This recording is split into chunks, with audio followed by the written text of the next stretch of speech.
Today, I'll show you how to edit a recording in Engage. While in a session, open your menu and go to the Recording tab. In the top left, select either Device or Cloud Files. Then, choose the recording you want to edit.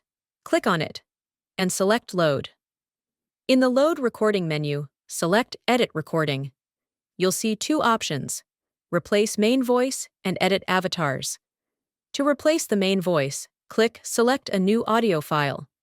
Navigate to your audio file, which can be stored on your device or in cloud files. Then select the MP3 file you want and click Load.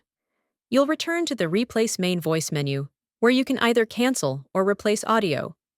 Select Replace Audio to update the main audio, and then save your changes. To edit avatars, you'll be presented with four options. You can replace the main recording user to edit their audio. Choose how the avatar's body appears, either full, basic, or as captured in the original recording.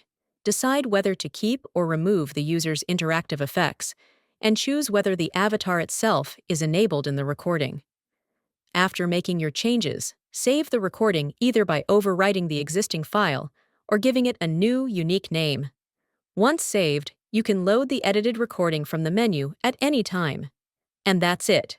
Your recording is now fully updated in Engage, with the new audio and avatar settings applied.